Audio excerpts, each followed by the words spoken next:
Hi, I'm Stuart. Welcome to my YouTube channel, or welcome back. Thanks for viewing my video. In this video, I'm going to do the Bookish Elements tag. I was tagged in videos by Kevin at KevinToll9665, Pat at Bookchat with Pat 8668, and Daniela at Uncommon Reader. Nigel at Reading Ideas-UZ9SK credited me with tagging him when he did his video, and I thought I did, but I hadn't because I hadn't done it yet, so sorry about that, Nigel. I'm going to repeat what they said. The Bookish Elements tag, a new tag for 2025. This tag was created by Sarah at my Granny era, and they were tagged by Sarah as well. Sarah says, I'm excited to share with you all a new tag I created, the Bookish Elements tag. This is all about the stuff we use to accessorize our reading. There are 9 questions in this tag. The first question is, how do you feel about foreshadowing or dropped hints? I'm fine with them. I would be happy if one of these hints let me determine something was later to happen and give me satisfaction if it did so. So I have no problem with them at all. The second question is bookmarks. What do you use? How do you feel about bending the corner down? I do have some actual bookmarks, but often I do what many of us do. I use receipts, or I tear off part of a sheet of paper and use that. I don't bend the corners down. I don't mark my pages that way. The third question is forgotten bookmarks. Have you ever found something strange in a book? No, I don't buy used books very often. Matter of fact, I can't remember the last time I did. Occasionally when I borrow a library book, I find a receipt from previous borrower in there. And at first I thought that meant that I was the first person to borrow the book since that person, but since I leave those receipts in there for them, there's no way for me to know that. The fourth question is inscriptions and annotations. How do you feel about writing in a book? And how do you annotate if you do? Generally, I don't write in a book. I don't often reread books, and writing things in them doesn't really provide anything for me. One time I did a buddy read and I did annotate. For the buddy read, I did it because it helped me add the comments to Storygraph. The way I did it was I came up with a scheme I had a bunch of tabs. I came up with a scheme for colors for certain categories, and when there was some passage in the book that I wanted to make a comment about, I put a colored tab against it. Wouldn't write my comment in at that time. When I was done for reading the book for the day, I would write my comments in, and at some later point I would add the comments from there to Storygraph. So I just did it because it helped me for the buddy read. The fifth question is introductions and footnotes. Do you read them or avoid? What makes a good introduction? I mostly read introductions. I did discover that in classic books, sometimes people provide spoilers. They make the assumption that people are already familiar with the story, which I think is a poor one because somebody has to read something for the first time.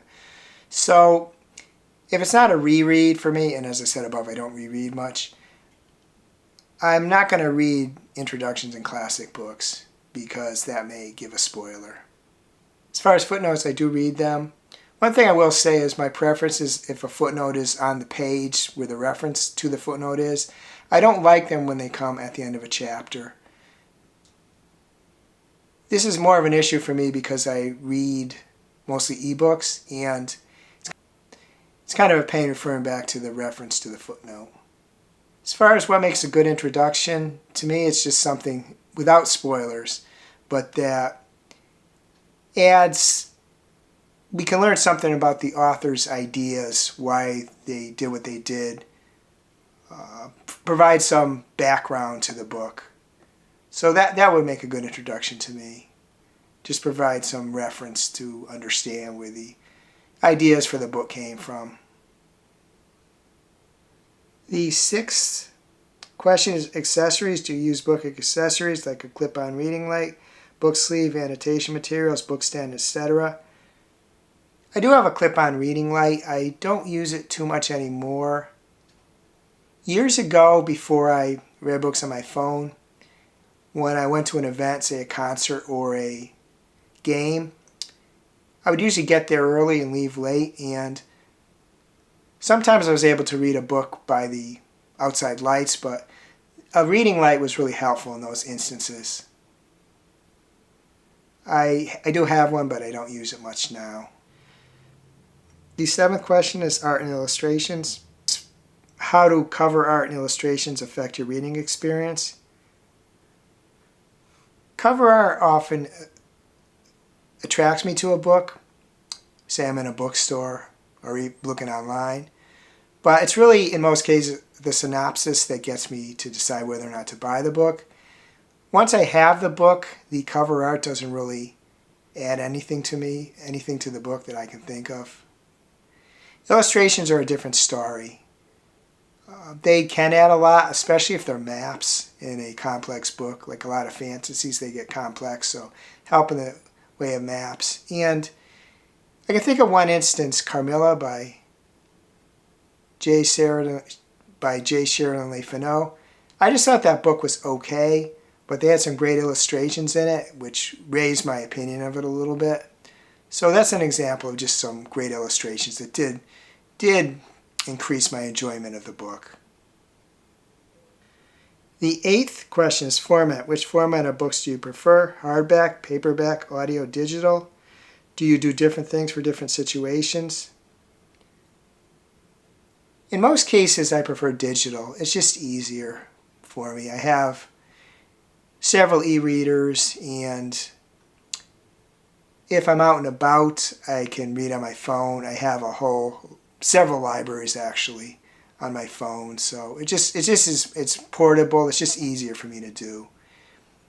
The one instance though that I think the paperback would be the best is for nonfiction books, certain types of them especially, say science books, history books. I read not too long ago a mathematics book.